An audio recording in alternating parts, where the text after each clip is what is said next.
अगर मैं आपको बताऊं कि हिंदू धर्म में ऐसी शक्तियां हैं जिनके बारे में बहुत कम लोग जानते हैं, ये शक्तियां इतनी जबरदस्त हैं कि बिना सच्चे गुरु की मदद के इनके रास्ते पर चलना भी मना माना जाता है। आज हम बात करेंगे 10 महाविद्याओं की। ये 2 हिस्सों वाली सीरीज है। इस वीडियो में हम पहली 5 महाविद्याओं को जानेंगे और अगले भाग में बाकी 5 के बारे में। आप लोगों ने हमारी महाविद्या वाली वीडियो को बहुत प्यार दिया है, तो ये एक छोटी सी कोशिश है। जो लोग महाविद्याओं के बारे में नहीं जानते, हमें उम्मीद है आपको ये पसंद आएंगी। अगर हमसे कोई गलती हो जाए तो कृपया माफ कर देना। ये वीडियो बस हमारा नजरिया है, आप इसे अपने नजरिए से समझ सकते हो। यही तो सनातन धर्म की खूबसूरती है, ये किसी एक नजरिए तक सीमित नहीं है। तो चलो शुरू करते हैं। महाविद्याएं क्या है? महाविद्या का मतलब है महान ज्ञान। शास्त्रों के अनुसार ये 10 रूप उसी आदिशक्ति के हैं। ये कहानी महाभागवता पुराण और देवी पुराण में मिलती है।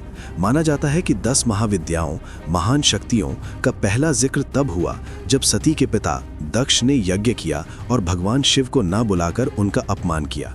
लेकिन इसका भगवान शिव पर कोई असर नहीं पड़ा। फिर भी शिव को पता था कि अगर सती वहां गईं तो उन्हें कितना अपमान सहना पड़ेगा।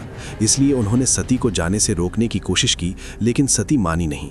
आखिरकार शिव ने कहा, मैं नहीं चाहता कि तुम जाओ, लेकिन अगर तुम जाना चाहती हो तो जो चाहे करो। ये सुनकर सती बहुत गुस्से में आ गईं। उनका रूप भयानक हो गया।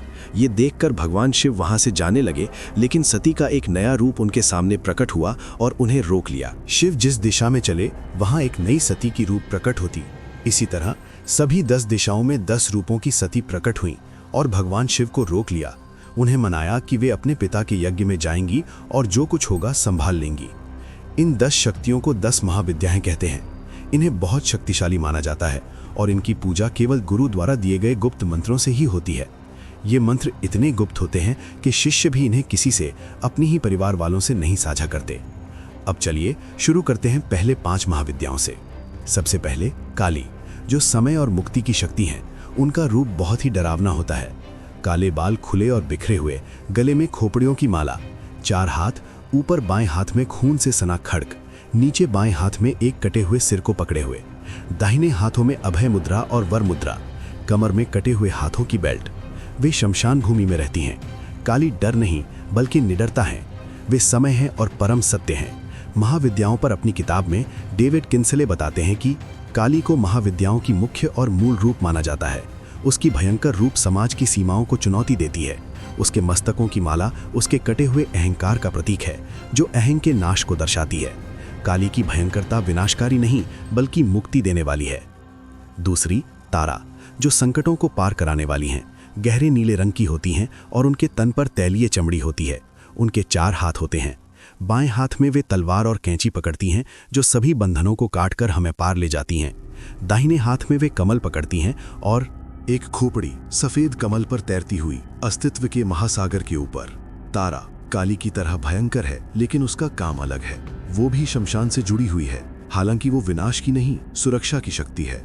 तारा वही है जो अंधकार में रास्ता दिखाती है। तीसरी त्रिपुरा सुंदरी, उसकी आभा एक 16 साल की दिव्य लड़की जैसी लगती है, इसलिए उसे शोरशी भी कहा जाता है। उसके 4 हाथों में फंदा, भाला, धनुष और तीर है। अगर काली शमशान का प्रतिनिधित्व करती है तो त्रिपुरा सुंदरी महल का प्रतिनिधित्व करती हैं। वो ब्रह्मांड की रानी है। ललिता सहस्त्र नाम में उसे सर्वोच्च सत्ता के रूप में वर्णित किया गया है। वो सौंदर्य की देवी है, लेकिन बाहरी सौंदर्य नहीं बल्कि चेतना का सौंदर्य, सृष्टि, पालन और संहार के तीनों लोकों का सौंदर्य। ये दर्शाता है कि जब तक ज्ञान नहीं होता, ब्रह्मांड डरावना लगता है। ज्ञानी लोगों के लिए इसका सौंदर्य असीमित है। चौथी है भुवनेश्वरी। उसकी चमक उगते सूरज जैसी है। उसका माथा चंद्रमा की चंद्रकला से सजा है, जैसे ताज हो। उसके 3 नेत्र हैं और वो कोमल है। उसके चेहरे पर मुस्कान खिली हुई है। एक हाथ से वो वरदान देती है और दूसरे हाथ में अभय मुद्रा और फंदा थामे हुए है। अगर काली मृत्यु की सच्चाई का प्रतीक है और त्रिपुरा सुंदरी दिव्य संतुलन का, तो भुवनेश्वरी खुद सृष्टि का विस्तार है। किंसली लिखते हैं कि महाविद्याओं में भुवनेश्वरी सबसे ज्यादा पृथ्वी, सृष्टि और उस ऊर्जा से जुड़ी हैं जो इस दुनिया को जन्म देती है और उसमें व्याप्त है। वे प्रकृति हैं। वे वही तत्व हैं जिससे ये संसार बना है। देवी भागवत पुराण कहता है कि ब्रह्मांड वो उसी पर निर्भर करती है, उसी से उत्पन्न होती है और अंत में उसी में विलीन हो जाती है। 5वीं भैरवी जागृत चेतना की अग्नि है। उसकी चमक बेमिसाल है। वो लाल रेशमी चोली पहनती है। उसके गले में खोपड़ियों की माला होती है। 3 आंखें, माथे पर चंद्रमा का तिलक, लाल रत्नों से सजी मुकुट, एक हाथ में माला, दूसरे में पवित्र पुस्तक, बाकी 2 हाथ अभय और वर मुद्रा में है।